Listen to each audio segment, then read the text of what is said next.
All right, welcome everyone with Semblance of Sanity. I'm Caleb. I'm Jacob. And we're here for Symphogear, Season 4, Episode 11. Soldierman and Hibiki versus Adam. The dick, the bitch, the fedora-tipping milady person. Yeah. Who definitely should have just taken the L back in the garden, you know? That's right. Just go and just take it. Just sit down. Yep, take sit down. responsibility. But apparently... Like, get out of the way. We're on our way to God, you know? Exactly. right, exactly. You're a stepping stone. You're nothing. You're nobody. Yeah. Right?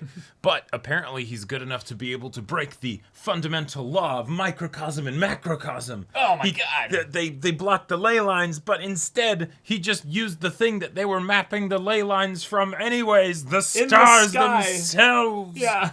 Holy shit. This All show. right. Yeah. So, y'all, without further ado, let's go kick his ass. Yes. All right, everyone, now be sure to go check out the reaction portion of the video in the description below, then come back here for the discussion.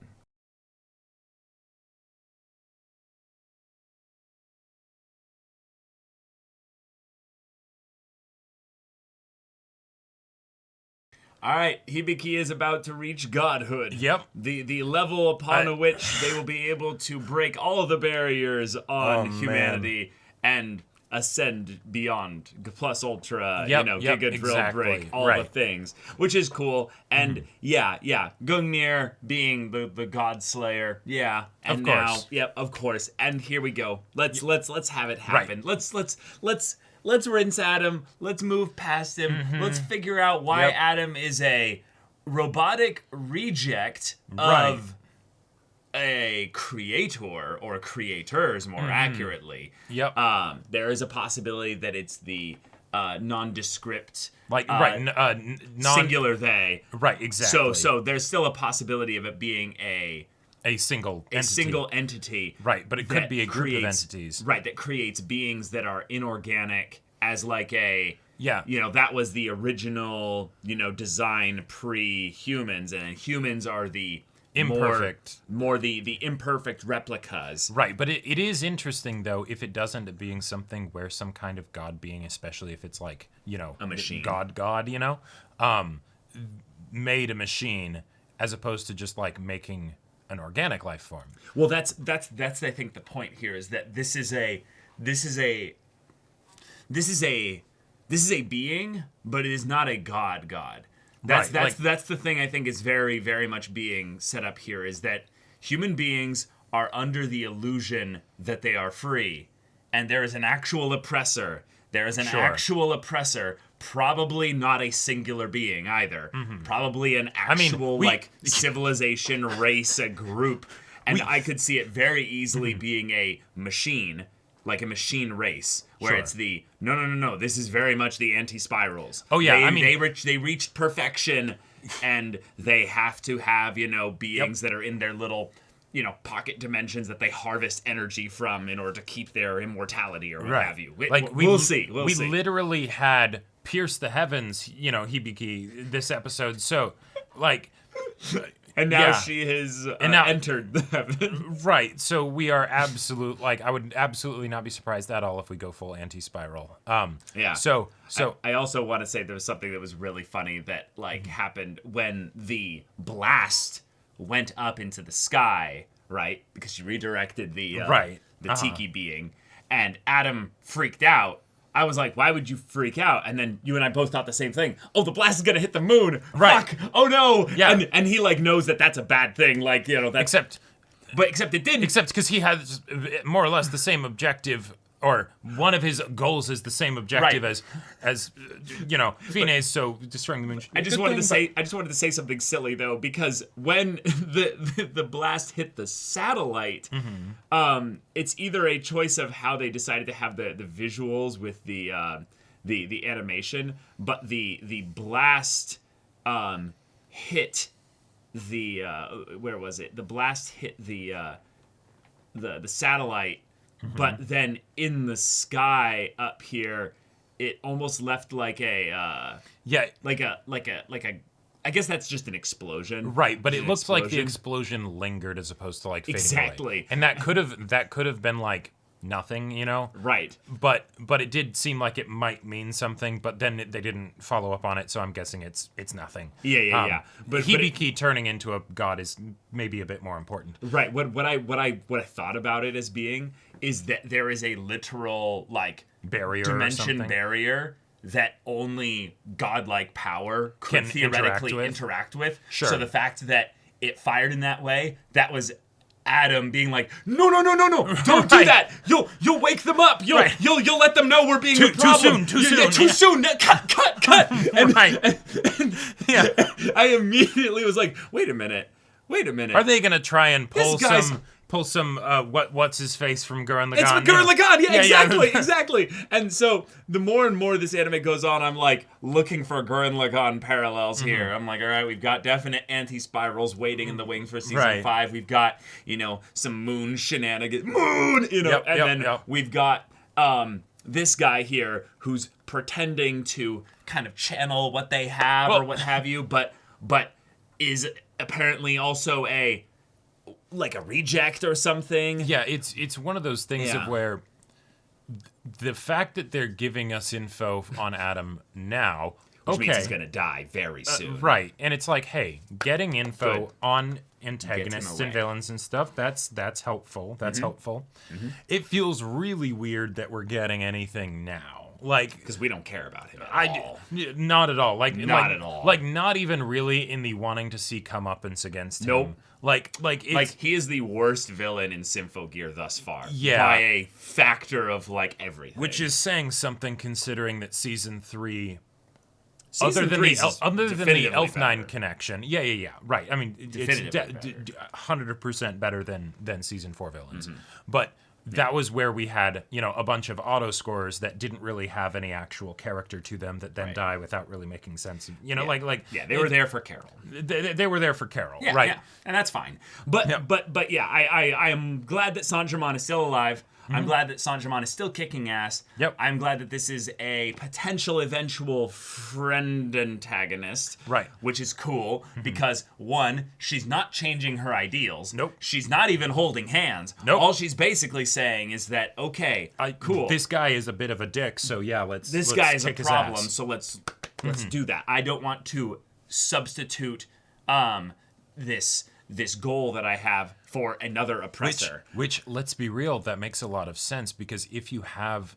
a style of how they portrayed the antagonists in this season, where we don't really get to know them at all, it doesn't make sense for them to have any kind of change of heart, because we don't understand enough about why they do the things that they do for us to believe any kind of shift, right? Well, specifically for Adam and Tiki especially. Oh. But yeah, Saint-Germain. I would also maybe say for Saint-Germain's main thing is just that she grew up in a really shitty environment, and thus she doesn't want to see power being abused, but she didn't actually think it through much at all. So right, it's the but so here we are. We're in this situation. There were a couple things that I thought were kind of funny with the things that were being said. One, Chris had a couple lines where it was just like, wait, Chris, what? Why are you saying that? Like why are you showing your love for the earth? I'm like,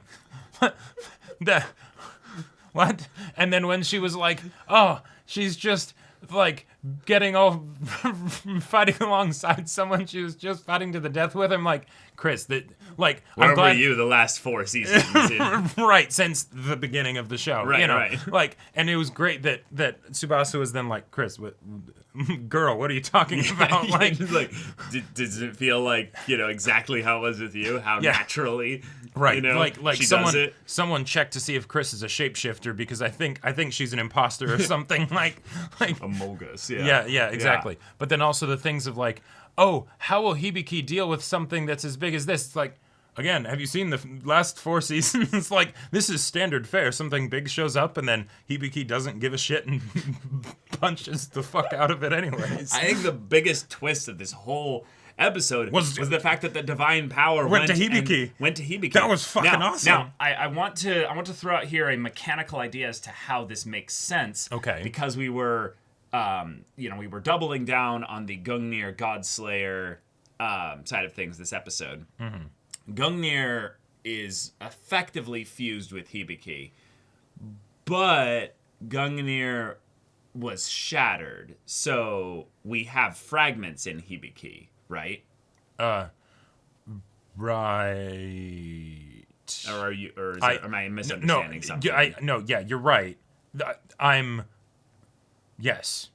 Is there something that I'm No, wrong I don't. here? I think that's right. I think I'm just not. There have been a lot of things that interact that over the course of the show where they've dealt with like Gungnir and all of that stuff, and I feel like there might have been a part because I feel like Hibiki lost Gungnir at some point, which would only happen if it was like removed. But then but I think you're right. Okay, well then basically I feel like her body has just been adjusted by that to the point where it's literally a receptacle for power, just in general. So she's been changed in that regard. Well, and in that way, I feel like this is something where we could be getting at what these what the relics are, like what the not just what the relics are, but what these tools are, what these armaments, what these I guess what this gear the relics is. are. Yeah. And if they're all just, magic items, but they're potentially leftovers from a anti-spiral type, thing or what have you, then maybe this is just a setup as to where the gods or the god, did, walk among the humans, was originally here. Well, yeah. And since things happened, regardless of whether it was a kind of a religious thing or maybe like a war thing or something. Yeah, definitely adhering to the sort of like Christian lore, all that stuff so far. Okay, it's the spear that checked to see if Jesus was dead. All right, okay, cool. Which also weirdly enough actually gives a I feel like potentially new information with regards to how relics are formed, because it wasn't necessarily the actual deed of it stabbing him. It was the association that came from all the people afterwards. Right. Which is curious. And I feel like that might have been information we already had, but I'm not sure. Well, yeah, the idea that belief fuels the reasons as to what these things can do. Yeah, it's in some ways that ties a little bit into the idea that this is a world of magic of sorts built around voices and love, the intangibles of humanity. Yeah, the intangibles of humanity that have carried us through civilization and allowed us to be, harmonious of sorts with each other. Exactly. Otherwise, we would have, succumbed to the noise or whatever. Yeah, succumbed to the noise and killed each other, en masse. So, wonderful. Yep. I just want to see why she's in this weird, not heart-looking, pulsing thing. Because generally, if like Hibiki were to get souped up on god energy, I would think that was preparation for like the ultimate ass whooping of cosmic proportions, and it was going to be amazing.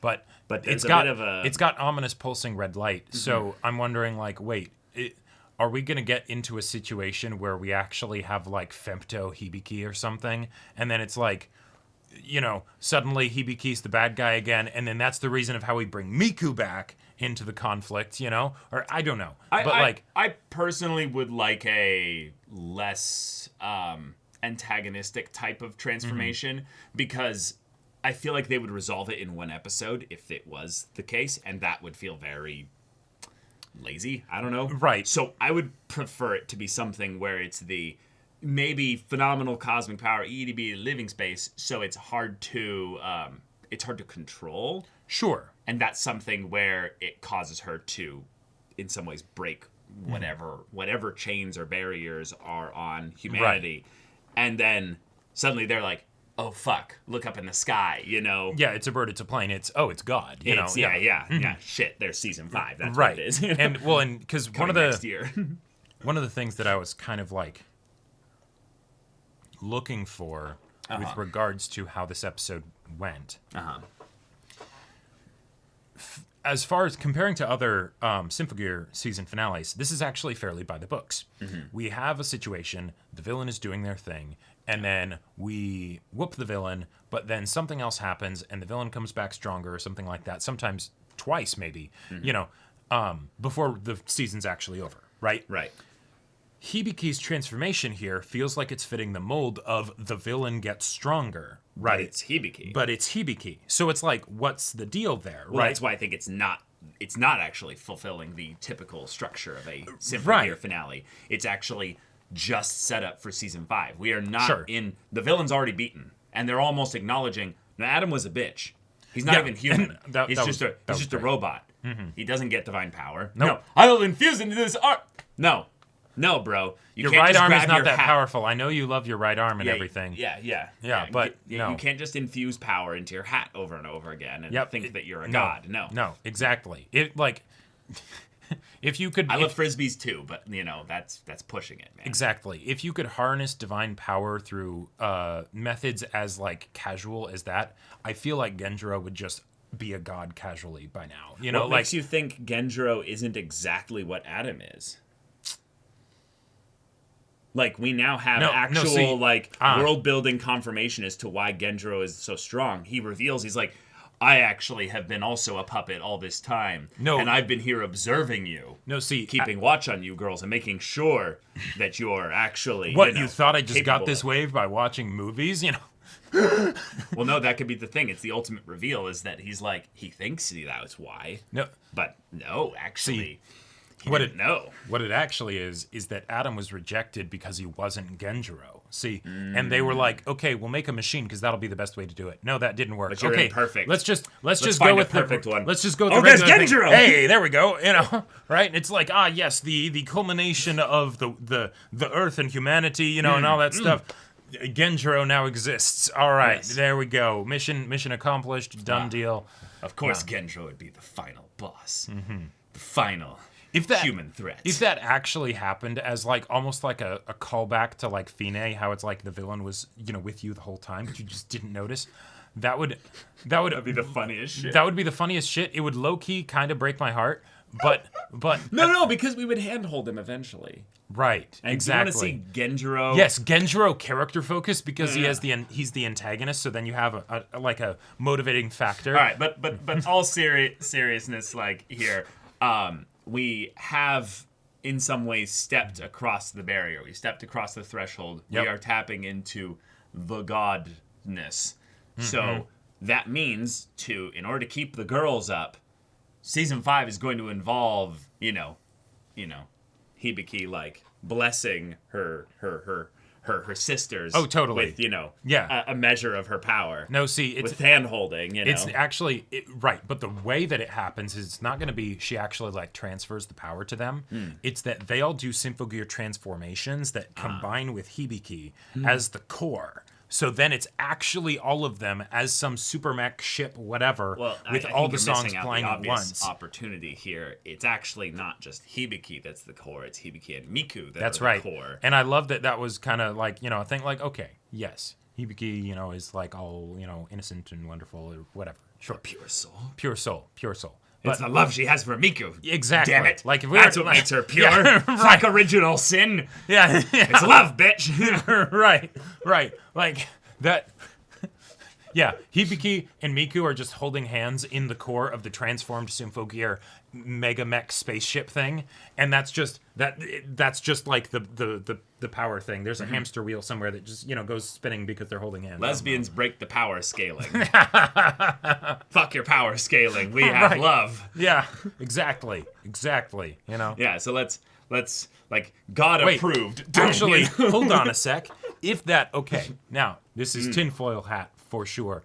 But it was set up that it seems like that's it. The Hibiki and Miku, that is part of the natural reason for why Hibiki was able to absorb the divine power. Now, maybe that is the mechanical motivating factor for why then all of the other characters then need to end up in relationships. Kirika and Shirabe, they are already like an item, right? But then you need to get into the other ships. So the question is, Maria in Tsubasa or Chris in Tsubasa? So what you're saying is that we have a polyamorous relationship between the three of them. I'm sure they could actually make that work. Probably. But no. Anyways. I don't think things have to turn sexual in order for. Oh no, they don't have to turn sexual. It could just be a romantic relationship, and all they ever do is hold hands. I'm sure that if something like that were to actually happen, that would be all the show would do. Is it would be like, no, they just hold hands. No, they just all take trips to random areas across the world, and then we just time skip. We're like, see, there you go, it happened. Aren't you happy? God damn it.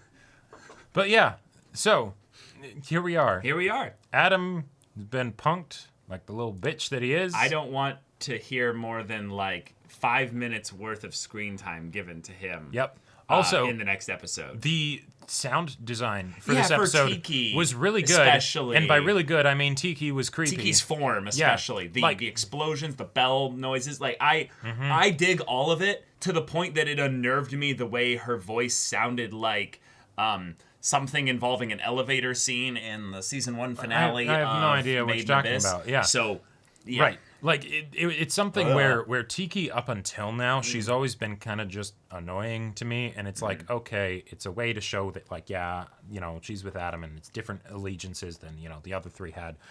But that was, like, that was unnerving. That was creepy. Yeah. But yeah, y'all, thank you so much for watching this episode's reaction and discussion. If you want to see the next episode's reaction and discussion right now, though, go check out the link in the description below for our Patreon. You can get an early access there. You can watch full-length timer reactions there, and all this comes with Discord access, so you can chat with us in the community there about this show, about anime in general, and also be sure to check out our Twitch channel. We stream every weekday. The info's in the description. Yeah, so if any of that interests you, we'll see you there. But until then, we're Semblance of Sanity. I'm Caleb. I'm Jacob. And we'll see you all next time.